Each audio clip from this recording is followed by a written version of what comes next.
Assalamualaikum warahmatullahi wabarakatuh. Selamat pagi anak-anak. Untuk hari ini kita akan mempelajari tentang manajemen pada sistem operasi Debian.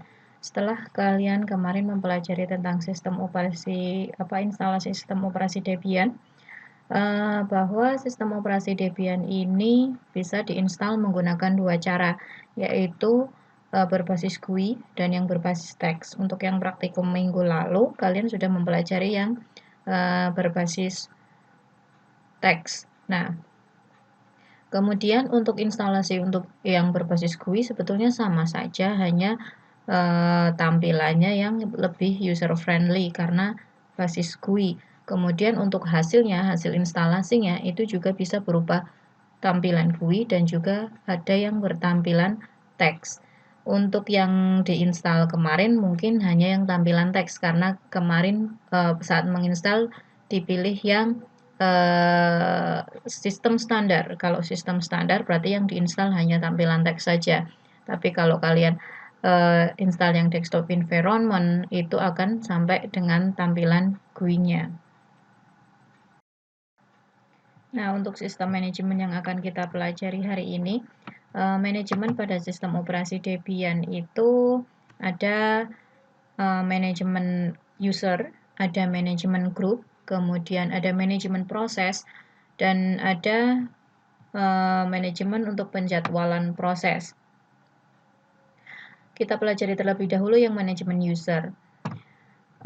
Sistem operasi Debian mendukung sistem multi-user, di mana dalam satu waktu sistem dapat diakses oleh beberapa user secara bersamaan. Pada sistem operasi Linux, user didefinisikan dengan menggunakan nama user, yaitu username, ataupun ID user atau UID, yang dinyatakan dalam bentuk numerik dan ditentukan secara otomatis oleh sistem saat user pertama kali didaftarkan. Pengelolaan user ada yang pertama pembuatan user, kemudian perubahan data user, dan menghapus user. Untuk pembuatan user baru, itu perintah yang bisa digunakan adalah add user diikuti dengan nama username yang akan dibuat. Untuk pembuatan user sebetulnya ada dua perintah, yaitu bisa menggunakan add user dan bisa juga menggunakan user add. Fungsinya sama saja. Kita contohkan. Di sini saya contohkan menggunakan yang basis teks ya. Kita jalankan dulu mesinnya. Setelah masuk ke tampilan seperti ini, silahkan kalian masukkan username-nya. Kita menggunakan super user atau root. Kemudian masukkan password-nya. Nah, kita contohkan menggunakan perintah yang user add. Add user dulu coba. Add user, kemudian misalkan Wahyu, enter. Oh maaf, di sini karena user Wahyu sudah ada, maka ada pesan add user. The user Wahyu already exists. Kita ganti nama usernya, kita ganti coba Wahyuning. Nah, di sini diminta untuk menginputkan password untuk username Wahyuning. Enter new unique password.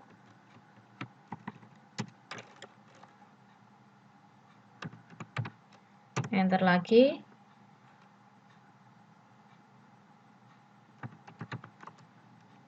Enter lagi. Nah, untuk full name dan sebagainya itu nggak diisi sebetulnya nggak apa-apa. Tapi kalau misalkan mau diisi juga tidak masalah.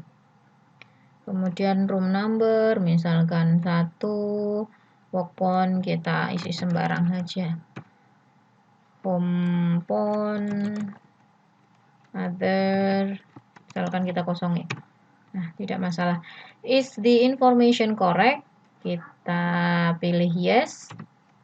Enter. Kemudian untuk menguji apakah user tersebut berhasil dibuat atau belum, bisa menggunakan 3 perintah ini, yaitu SU username digunakan untuk login menggunakan username lain atau user lain. Kemudian menggunakan yang kedua menggunakan perintah who am I untuk mengetahui akun yang sedang aktif atau sedang login. Kemudian PWD digunakan untuk mengetahui lokasi dari user saat ini.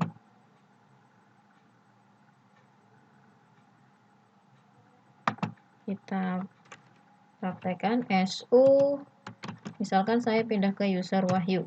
Nah, yang tadinya depan dari Debian itu munculnya kalau di tempat saya root at Debian. Kemudian saya ganti menjadi Wahyu at Debian. Misalkan saya pindah ke user yang barusan saya bikin ya.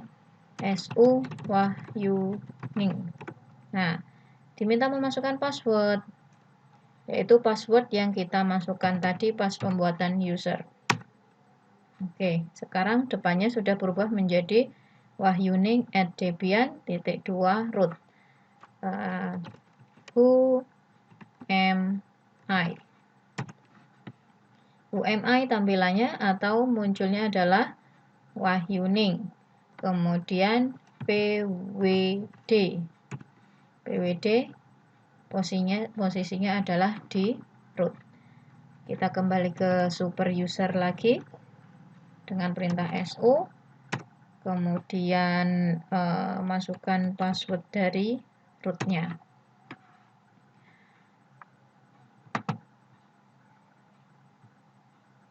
Secara default, setiap user baru akan dibuatkan direktori home-nya oleh sistem yang diberi nama sesuai dengan nama user pada direktori home. Misalnya home Wahyu. Kita coba pindah ke direktori home pakai perintah cd _home. Kemudian perintah untuk melihat isi dari direktori kalau di Linux Debian adalah ls. Nah, setelah di ls akan ditampilkan dua user, karena di tempat saya itu ada dua user, yaitu user dengan nama Wahyu dan nama Wahyuning. Wahyuning itu yang tadi kita bikin. Yang kedua adalah perubahan data user. Ada beberapa perintah yang bisa kalian gunakan. Yang pertama, chfn diikuti dengan username. Itu digunakan untuk penggantian data pribadi user seperti nama lengkap, ruang, telepon, dan lain-lain. Apabila tidak ada perubahan yang dilakukan, cukup tekan enter pada setiap entry. Kemudian passwd username itu digunakan untuk mengganti password usernya. Kita coba chfn Wahyuning. Full name-nya misalkan kita mau ganti, room number kita ganti, work phone kita ganti, home phone kita ganti, other-nya juga kita ganti misalkan. Udah selesai. Setelah itu misalkan kita ganti password passwd user diikuti dengan username Wahyuning. Di sini disuruh atau diminta untuk memasukkan password baru. Re-enter password. Oke, berarti sudah selesai penggantian. Tadi ada penggantian informasi tentang usernya, kemudian ada penggantian password. Jadi nanti kalau misalkan kalian berpindah menggunakan user yang barusan dibikin, sudah tidak bisa menggunakan password yang lama, tapi bisa menggunakan password yang baru. Nah, untuk yang ketiga, penghapusan user. Penghapusan user dapat mengakibatkan kehilangan data, bahkan sistem tidak dapat berjalan sebagaimana mestinya. Oleh karena itu, perlu adanya kehati-hatian dalam melakukan hal ini. Jadi, ada baiknya sebelum menghapus user, semua data milik user itu di backup terlebih dahulu. Supaya apa? Ya, supaya saat melakukan penghapusan terhadap user ini, maka masih ada backupan datanya. Karena penghapusan user berakibat tadi seluruh data akan hilang, dan bahkan kalau user itu dia punya sistem, maka komputer tidak akan bisa berjalan sebagaimana mestinya. Nah, untuk melakukan penghapusan user bisa menggunakan yang pertama del user username. Ini akan mengakibatkan hanya data user tersebut yang dihapus dari sistem. Kemudian menggunakan del user min remove min home username, menyebabkan semua file yang tersimpan pada direktori home dari user tersebut akan dihapus. Kemudian del user min remove min home min backup username, menghapus semua isi direktori home. User tersebut juga membackupnya. Hasil backup akan dikompresi dengan ekstensi .tar.gz2. Selain menggunakan del user, untuk menghapus user juga dapat menggunakan perintah user del. Perintah user del memiliki fungsi yang sama, hanya memiliki parameter yang berbeda dari del user. Kita coba satu persatu. Yang pertama del username. Del user diikuti dengan username. Del user Wahyuning.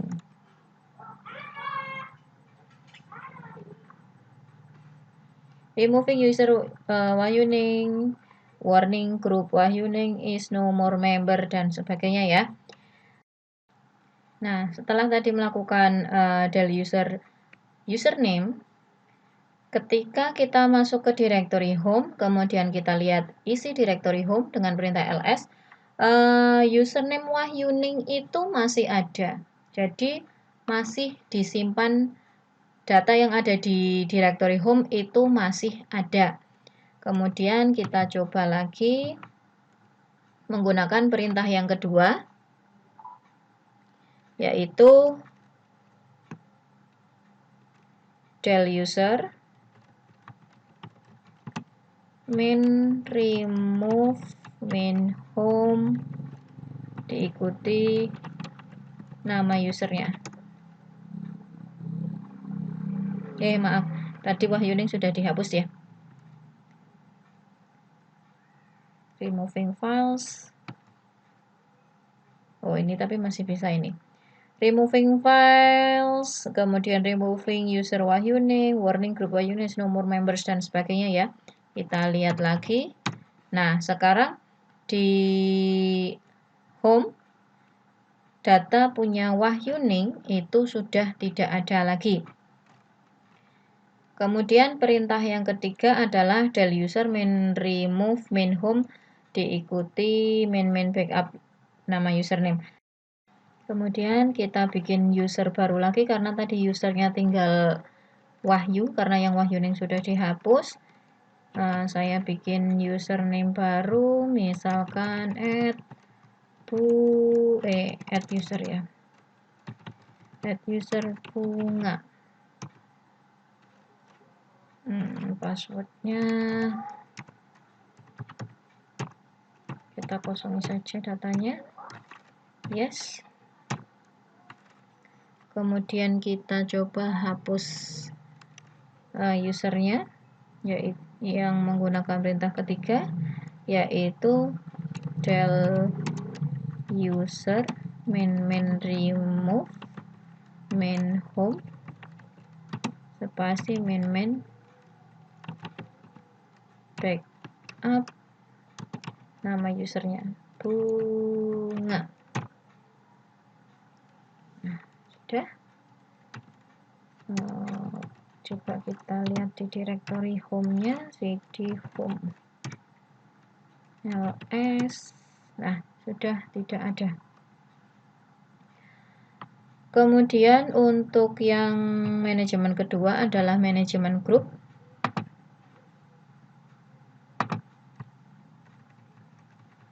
Ada banyak file yang dihasilkan di sistem, baik yang dibawa oleh sistem Linux sendiri ataupun file dari user. Akses ke setiap file tersebut perlu adanya pembatasan atau pengelompokan, sehingga dapat menjamin kinerja sistem tetap berjalan dengan baik dan data-data sistem atau user tetap aman.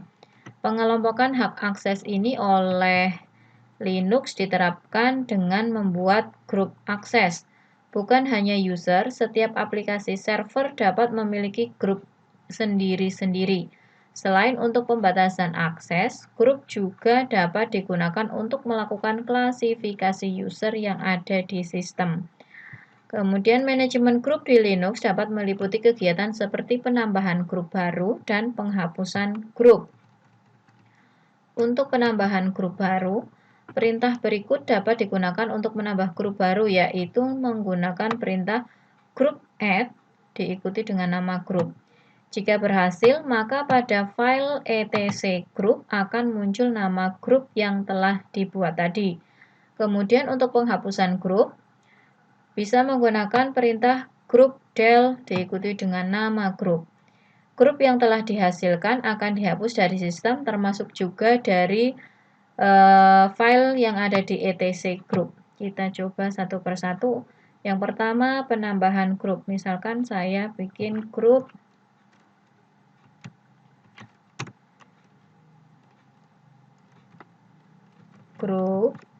add bunga. Jangan bunga. 11 TKJ misalkan.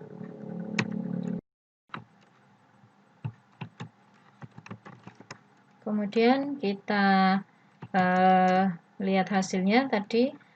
Hasil bisa dilihat di etc group. Kita ke folder etc dulu. Langsung ke filenya aja deh. Nano etc group. Nah, kita cari tadi saya bikin file nih, grup dengan nama 11 TKJ ya. Tadi kalau yang user itu akan ditampilkan di directory home. Tapi kalau grup itu tidak dibikinkan directory. Sedangkan yang user itu tadi dibikinkan directory pada directory home. Kalau yang grup itu hanya akan melakukan perubahan pada file etc, nama filenya adalah grup, file etc group. Nah, untuk membuka directory, untuk masuk directory tadi menggunakan perintah cd diikuti nama directory-nya. Kemudian kalau mau membuka file di Linux itu yang biasa digunakan ada 3 editor, yaitu ada editor Pico, ada editor Nano, dan yang terakhir ada editor VI. Nah, yang paling sering digunakan adalah yang Pico dan Nano, karena Pico dan Nano ini seperti yang kalian lihat di tampilan, di bawahnya itu ada perintah atau shortcut yang bisa digunakan untuk help, minta bantuan, untuk exit, untuk write out, read file, where is, replace, dan sebagainya. Sedangkan kalau menggunakan editor VI itu tanpa keterangan sama sekali. Jadi biasanya orang-orang awam itu lebih kesulitan ketika menggunakan editor VI. Kalau saya pribadi, saya lebih sering menggunakan editor Nano dan Pico ini. Untuk keluar tadi sudah ditampilkan ya 11 TKJ. Grup 11 TKJ sudah masuk atau muncul di file etc group. Untuk keluar dari etc group ini menggunakan Ctrl X. Kemudian untuk menghapus, tadi perintah untuk menghapus adalah del grup del, kemudian diikuti dengan nama grup. Nah, untuk grup del ini nanti di etc group juga grupnya akan dihapus. Grup del tadi yang kita bikin adalah 11 TKJ. Enter, kemudian buka lagi file etc grupnya. Kita ke bawah. Nah, yang tadinya ada 11 TKJ karena tadi grupnya sudah dihapus, maka 11 TKJ juga ikut terhapus atau hilang dari file etc group. Yang berikutnya adalah manajemen group user. Manajemen group user merupakan aktivitas yang digunakan untuk mengelola user dalam grup-grup tertentu sesuai hak akses dan kewajibannya. Pada sistem operasi Linux, satu user dapat ditempatkan pada lebih dari satu grup dan satu grup dapat memiliki lebih dari satu user. Setiap user di Linux akan ditempatkan ke terminal satu grup yang umumnya memiliki nama sama dengan username pada saat pembuatan pertama kali. Grup yang namanya sama dengan username ini adalah grup utama dari user tersebut. Yang pertama, pembacaan status grup. Agar dapat mengetahui suatu user telah ditempatkan pada grup apa saja dalam sistem, dapat menggunakan perintah groups diikuti dengan username. Kemudian menambahkan user ke grup bisa menggunakan perintah usermod main-k diikuti nama grup diikuti dengan username. Kemudian ada usermod main-a main-k diikuti dengan nama grup dan username. Apabila menggunakan perintah pertama akan menyebabkan user tersebut hanya akan terdaftar pada grup utama dan grup yang ditentukan tersebut. Sedangkan pada perintah kedua, adanya tambahan parameter main A hanya akan menambahkan user tersebut ke grup baru itu tanpa mengeluarkannya dari grup lainnya yang sudah ada. Nah, perintah untuk melakukan perubahan atau penambahan ke grup itu hanya bisa dijalankan menggunakan user root atau kalian harus login ke Debian sebagai super user. Kemudian ada beberapa perintah lain yang biasanya digunakan untuk mengelola hak akses. Yang pertama ada chmod. Chmod merupakan perintah untuk mengubah mode akses dari suatu file atau direktori. Format perintahnya adalah chmod, diikuti numerik, diikuti lokasi dari file tersebut, atau chmod numerik, lokasi atau direktori, atau chmod main-r, numerik, lokasi atau direktori. Parameter main-r pada perintah chmod berguna untuk menerapkan hak akses yang sama untuk semua file yang ada di dalam direktori tersebut. Parameter numerik digunakan untuk menentukan hak akses yang ditetapkan. Nilai numerik ini ditunjukkan pada gambar berikut, yaitu RWX, RWX, RWX. Jadi RWX-nya itu ada 3 yang menandakan RWX yang pertama adalah user, RWX yang kedua adalah group, dan RWX yang terakhir adalah punyanya si other. Nilainya R itu nilainya 4, W itu nilainya 2, dan X nilainya 1. Setiap file Linux akan memiliki 3 jenis hak akses, yakni akses oleh user atau pembuat, grup atau kelompok dari user, dan other atau lainnya. Masing-masing memiliki kemampuan untuk membaca read, menulis atau mengubah write, dan mengeksekusi atau execute.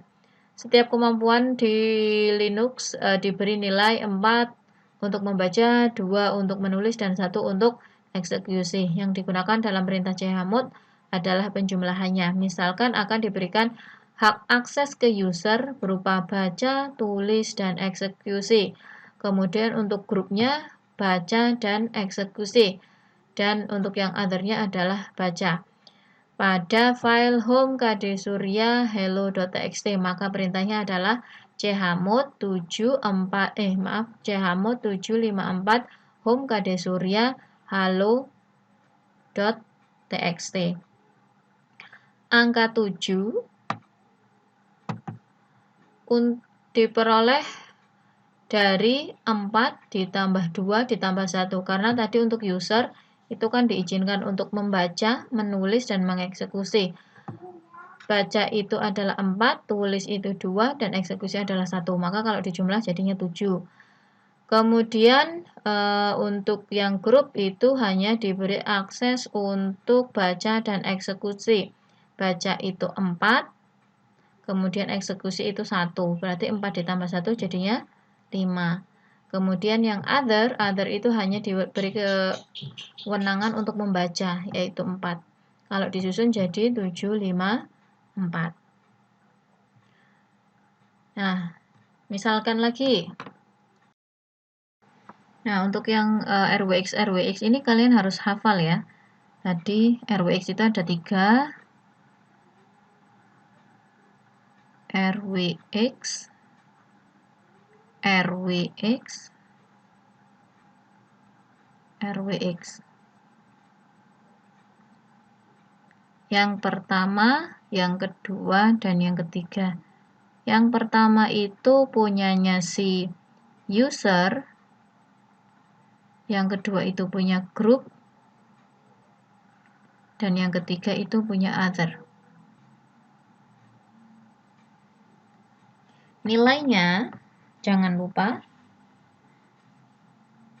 untuk R itu adalah 4, W itu 2, X nilainya adalah 1. Jadi misalkan ada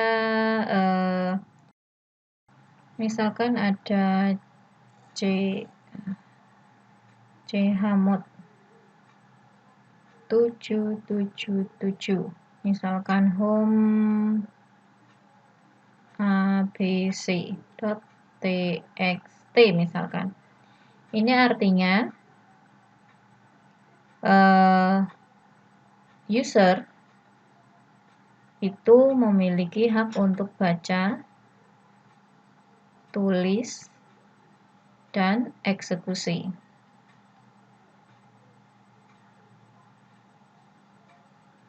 Atau read, write, dan execute. Group, karena dia 777 juga sama, dia punya hak untuk baca, untuk tulis, dan untuk eksekusi. Yang other, karena nilainya 7 juga sama, baca, tulis, dan eksekusi. Nah, misalkan 7,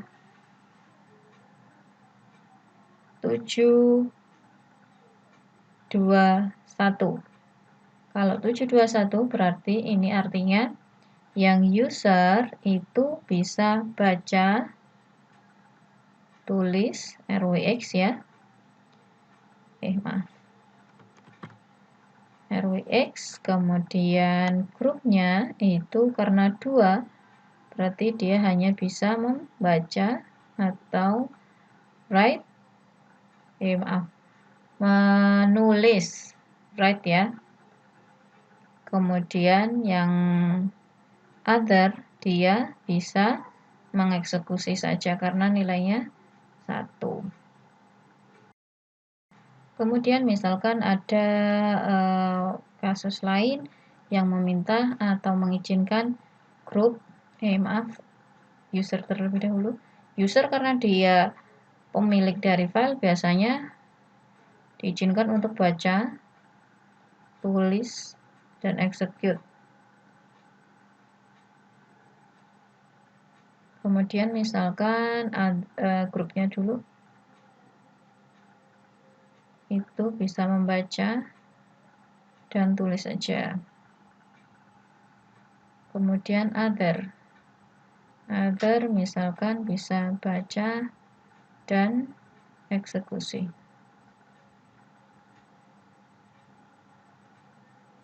Maka kalau disusun ke dalam angka tadi, user baca, tulis, dan execute, berarti kan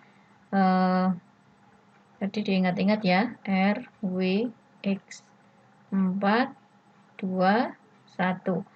Baca, tulis, dan execute berarti 4 ditambah 2 ditambah 1. Ini untuk yang user. Hasilnya 7. 7 ya. Kemudian untuk yang grup hanya bisa baca dan tulis. Baca itu 4, tulis itu 2, berarti 6. Kemudian yang other kan bisa baca dan execute, berarti 4 ditambah 1, hasilnya 5. Jadi nanti kalau disusun ke dalam yang chmod tadi, perintah chmod menjadi numbernya menjadi 765. Diikuti file apa? Misalkan saya contohkan di sini, misal home abc.txt. Berarti nanti user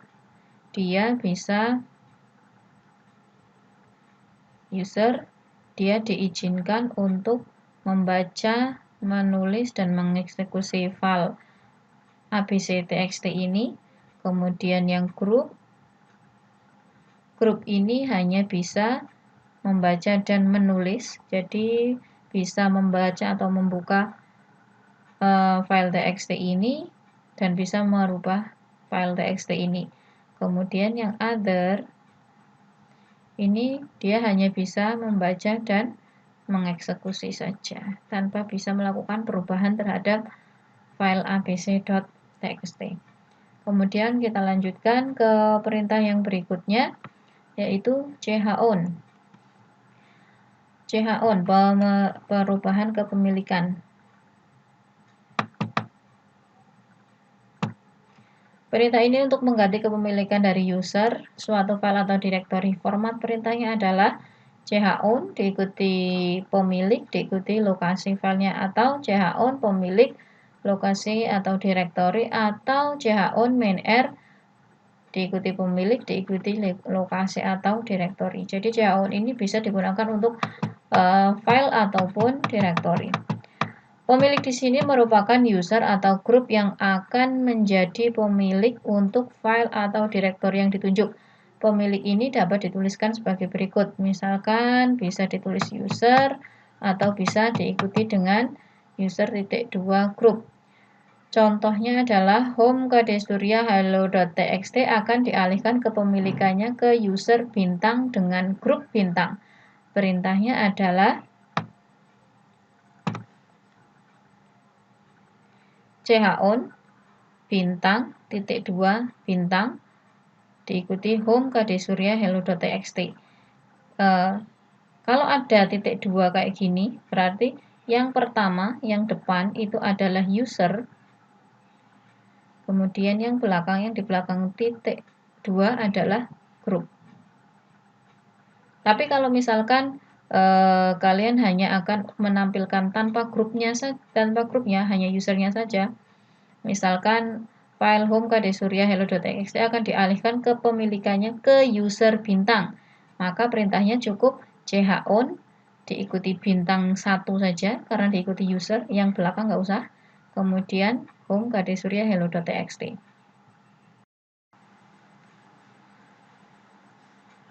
Misalkan ada perintah ubah kepemilikan file home Wahyu, misalkan 11 tkc.txt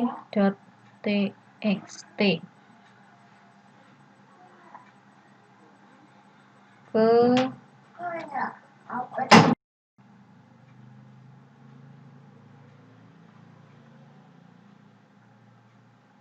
user Wahyuning misalkan.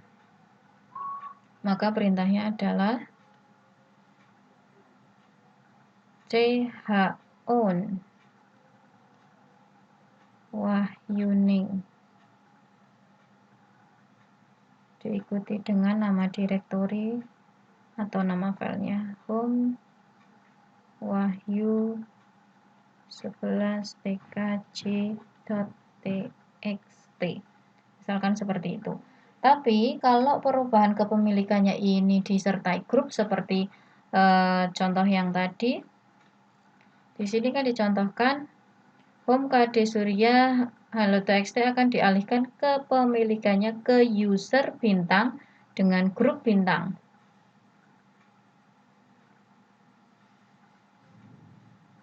Misalkan ke user Wahyuning dengan grup 11 TKJ misalkan. Maka perintahnya berubah menjadi CHO Wahyuning titik 2 11 TKJ diikuti nama direktori ataupun filenya.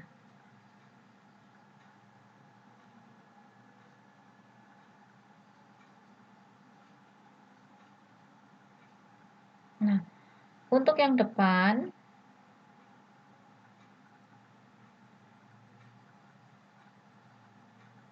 yang Wahyuning ini adalah user ya.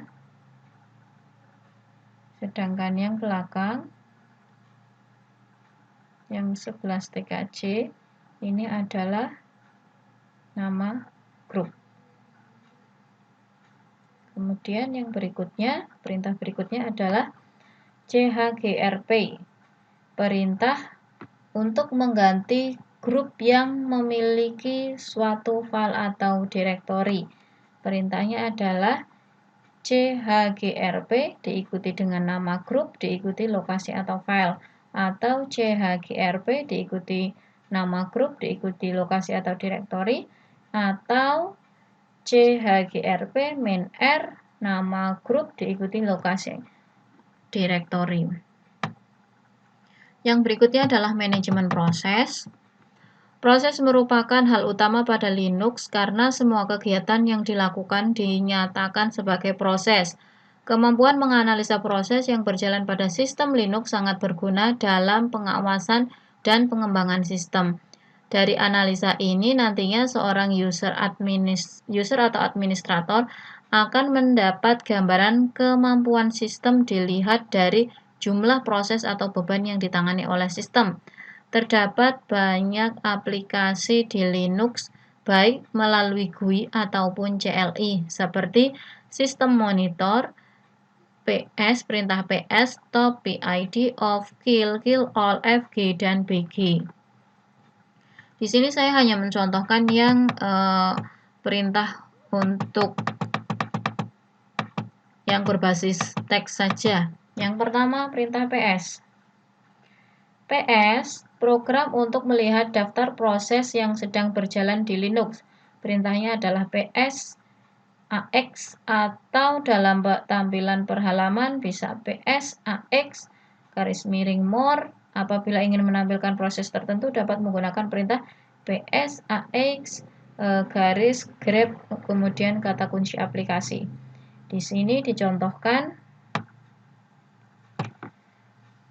PS AX garis grep terminal. Kita coba di tampilan di Debian Text. Ctrl X.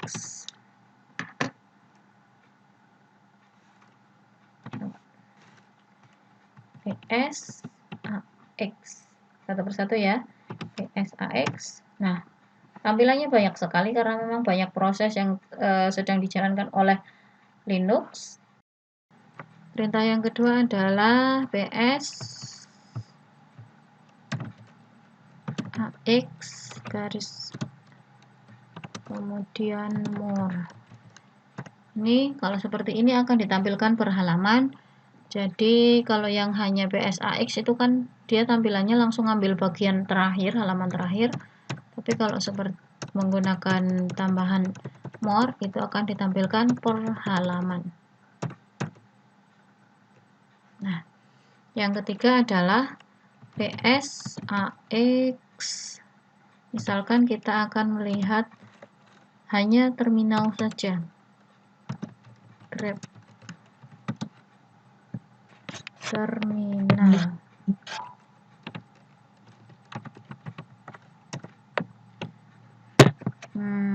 Maaf. PS ya. Nah, di sini akan ditampilkan 550 TTY1 S plus grep terminal. Kemudian yang perintah berikutnya adalah top. Program ini mirip seperti PS, hanya bedanya setiap kali ada perubahan status dari proses-proses yang berjalan, daftarnya akan selalu diupdate. Kita praktekkan top. Nah, kalau di tab ini menggunakan perintah top, ketika ada perubahan terhadap proses yang sedang berjalan itu selalu ditampilkan.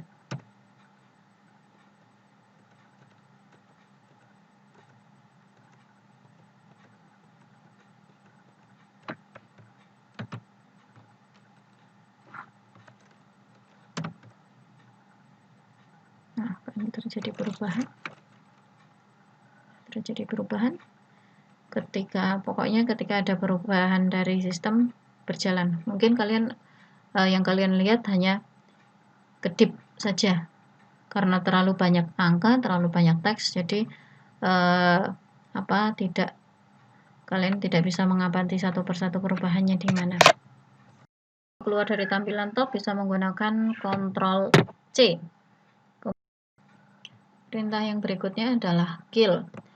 Program berikut dapat digunakan untuk menghentikan proses yang saat ini sedang berjalan. Perintahnya adalah kill kemudian diikuti ID proses. Contohnya adalah kill 1789. Yang berikutnya adalah kill all.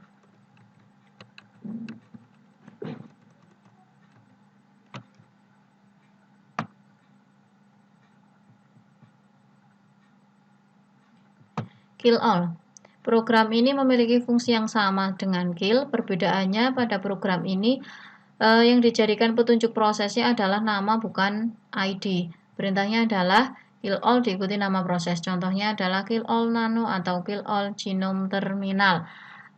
Kalau di kill tadi menggunakan ID prosesnya, tapi kalau menggunakan kill all itu menggunakan nama prosesnya. Kemudian yang berikutnya adalah PID off. Jika ingin mengetahui ID dari sebuah program selain melalui PS ataupun top, bisa menggunakan perintah PID off.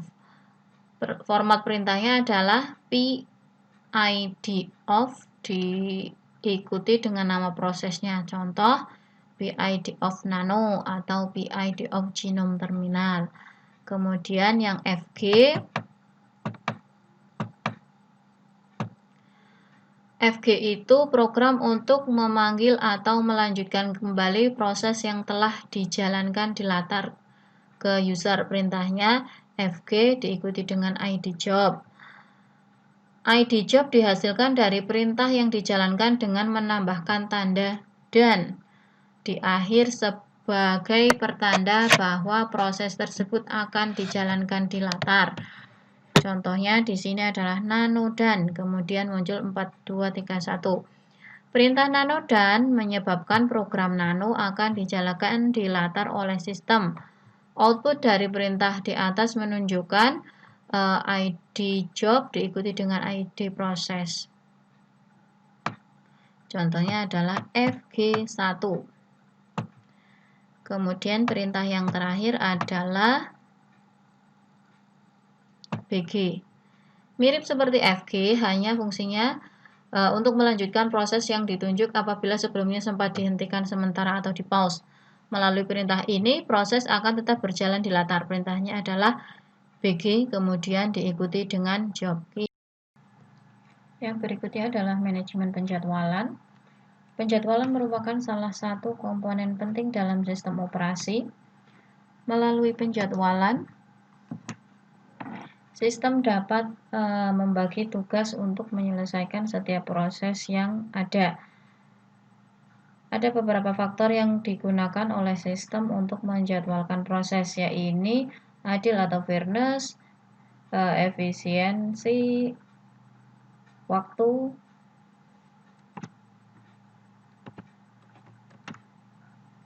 kemudian runtime, sama output. Ada banyak strategi dan algoritma yang dikembangkan untuk melakukan penjadwalan proses pada sistem operasi. Terdapat dua aplikasi pada Linux yang digunakan untuk penjadwalan ini, yakni cron dan ATD. Cron berguna untuk menjalankan penjadwalan berulang, sedangkan ATD untuk waktu tertentu. Cron ini di Linux diimplementasikan dalam bentuk layanan. Pada saat layanannya aktif, maka semua tugas yang telah dijadwalkan akan dikerjakan sesuai waktunya. Sedangkan ATD adalah program penjadwalan tugas yang hanya dikerjakan satu kali dalam waktu tertentu. Pada sistem Linux ada banyak penjadwalan yang dapat dilakukan seperti rotasi file log, pembaruan basis data untuk program locate, backup, script perawatan, misalnya penghapusan file temporary. Secara default, semua user dapat membuat penjadwalan tugas karena layanan cron membedakan penyimpanan untuk tiap user. Di Unix atau Linux, penjadwalan ini disimpan pada file contract untuk masing-masing user. Pembatasan terhadap user dapat membuat penjadwalan ini dapat dilakukan melalui file etc cron.allow, sedangkan file etc cron.deny digunakan untuk menolak user. Format contract. File contract yang digunakan untuk menyimpan penjadwalan user memiliki format menit, jam, tanggal, bulan, hari, user, dan perintahnya apa. Menit menyatakan menit eksekusi perintah dapat berisikan nilai 0 sampai 59 atau bintang yang menandakan semua nilai atau XN. X adalah nilai dari 0 sampai 59 atau tanda bintang, dan N adalah intervalnya, misalkan 0 sampai 10 per 2, berarti menit ke-0, ke-2, ke-4, ke-6, ke-8, ke-10 perintah akan dijalankan. Jam menyatakan jam eksekusi perintah dapat berisikan nilai 0 sampai 23 atau bintang atau XN. Kemudian tanggal merupakan tanggal eksekusi perintah memiliki nilai antara 1 sampai 31. Bulan adalah bulan eksekusi perintah dengan rentang 1 sampai 12. Hari eksekusi perintah menyatakan hari dalam seminggu mulai dari 0 sampai 7, dengan 1 adalah hari Senin dan 0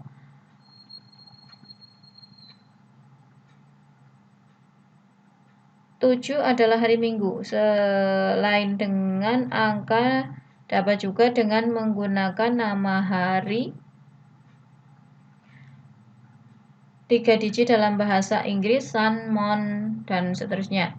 Kemudian user, berisikan nama user. Kolom ini menyatakan bahwa eksekusi perintah hanya akan dilakukan apabila user yang dimaksud aktif atau sedang login atau sedang menggunakan komputer.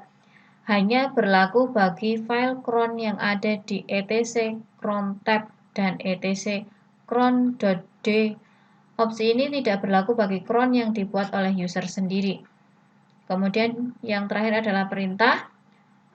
Perintah atau program yang akan dijalankan apabila nilai pada kelima kolom waktu di atas terpenuhi. Selain menggunakan format kolom di atas, cron juga dapat dinyatakan menggunakan format waktu, yaitu @waktu perintah. @waktu di atas digunakan untuk menunjukkan format waktu default yang telah ditentukan oleh layanan cron. Contohnya adalah @yearly, @monthly, @weekly, daily, hourly, reboot. Yearly berarti perintah akan dijalankan 1 tahun sekali setiap tanggal 1 Januari jam 00. Monthly berarti setiap bulan akan dieksekusi tanggal 1 di bulan saat ini jam 00.00. Kemudian @weekly perintah akan dijalankan tiap minggu, setiap hari Minggu jam 00.00. Kemudian daily berarti setiap hari jam 00. Hourly berarti setiap jam menit ke 0. Reboot berarti perintah akan dijalankan setiap komputer melakukan restart. Contoh ya programnya adalah misalkan 25 19 bintang bintang bintang $home bin get.pl 00 dan sebagainya. Untuk yang baris pertama, program home bin get.pl akan dijalankan setiap jam 19.25 di malam hari, karena tadi urutannya kan ada yang pertama adalah menit, diikuti jam, diikuti tanggal, bulan, hari. Menit, jam, tanggal, bulan, hari. Menit, jam, tanggal, bulan, dan hari.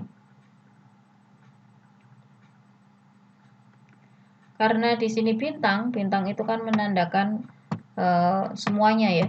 Jadi ini tidak dipedulikan mau harinya apa, bulannya apa, dan seterusnya. Kemudian yang kedua, program yang kedua akan dijalankan setiap jam 8 pagi pada setiap hari Senin. Di sini kan harinya 1 sampai 5. Dari hari Senin sampai Jumat ya. Berarti Senin, Selasa, Rabu, Kamis, Jumat 1 itu kan Senin, Jumat berarti 5. 00 ini adalah menit, kemudian 08 adalah jamnya. Kemudian perintah yang ketiga berarti USR bin D ini akan dijalankan setiap komputer melakukan restart. Untuk penjadwalan pada waktu tertentu dapat menggunakan perintah AT diikuti waktu. Waktu di sini dapat dinyatakan dalam format HHMM garis miring HH.2mm IM/PM atau HHMM IM/PM untuk jam dan menit. Contohnya adalah 11.12. Nah, untuk menjalankan perintah sekarang setelah perintah AT midnight berarti perintah akan dijalankan di tengah malam jam 00.00.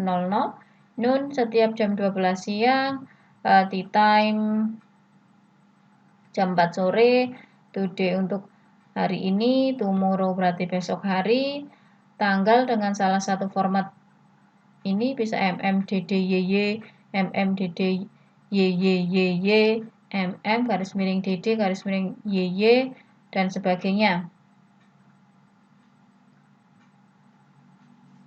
D untuk menyatakan tanggal, M untuk menyatakan bulan, dan Y untuk menyatakan tahun. Serta jumlah huruf menyatakan jumlah digit yang dituliskan. Variasi waktu lainnya adalah penggunaan kombinasi operator plus dan minus bersama dengan kata kunci minute, minutes, hour, hours, day, days, week, weeks, month, months, year, years.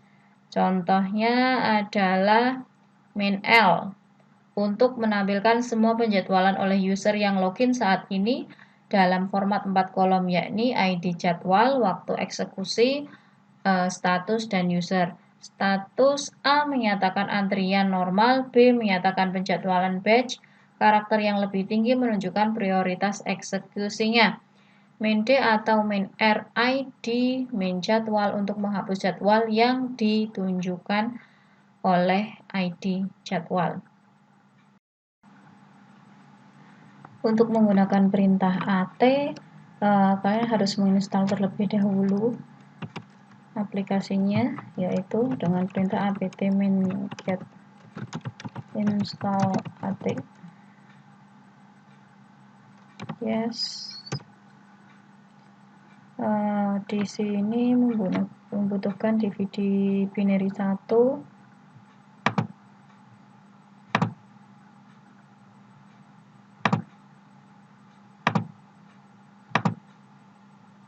DVD satunya kita masukkan, oke. Enter.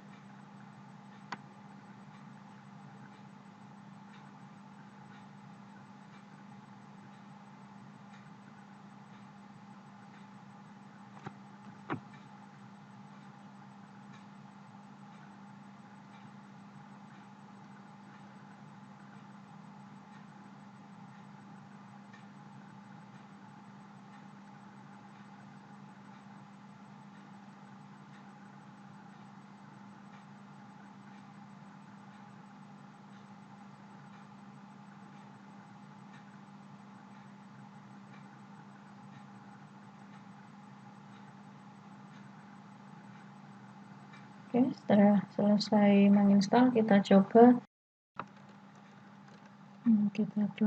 at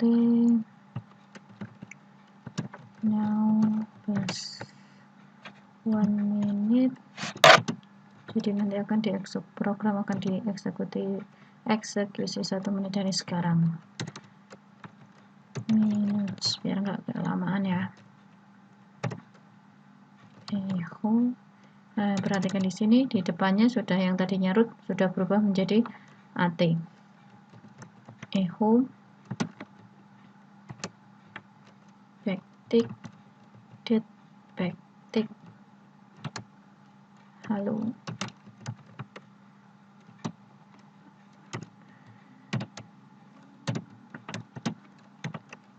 Home Wahyu halo.txt. Untuk nama Home Wahyu itu kan user yang ada di komputer saya ya. Jadi nanti ketika kalian praktek, sesuaikan dengan user yang ada di tempat kalian. Untuk keluar dari AT, gunakan tombol Ctrl D. Kita tunggu 1 menit dari sekarang.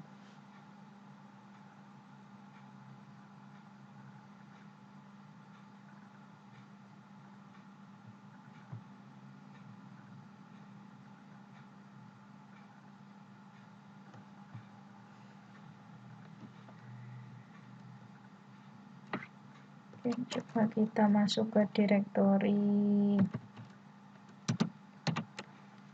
Home Wahyu. Nah, sekarang sudah muncul ya halo.txt karena tadi sudah 1 menit. Perintah at now plus 1 minute, kemudian echo hello homewahyu.txt. Itu maksudnya adalah membuat file pada direktori Home Wahyu dengan nama halo.txt yang isinya adalah halo. Tadi kita buka coba nano halo.txt.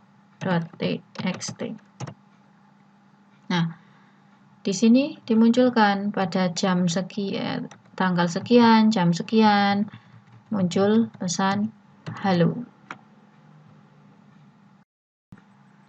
Lain halnya dengan yang penjadwalan menggunakan cron ya. Jadi kalau penjadwalan yang dilaksanakan hanya 1 kali tanpa perulangan, yaitu menggunakan AT. Tapi kalau menggunakan cron itu adalah penjadwalan perulangan.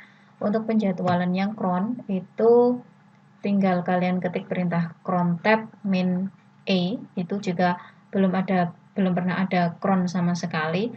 Nah, nanti silahkan diketik apa yang mau diperintahkan, misalkan seperti yang tadi sudah dicontohkan, misalkan 25 19 bintang homepin get.pl, misalkan seperti itu.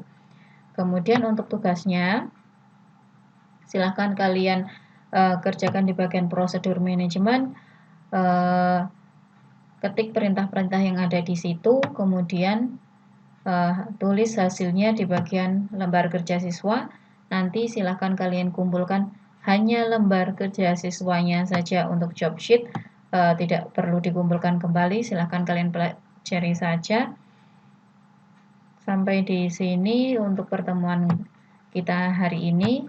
Untuk pertanyaan bisa lewat grup di Classroom atau bisa langsung japri ke saya. Sekian, terima kasih. Wassalamualaikum warahmatullahi wabarakatuh.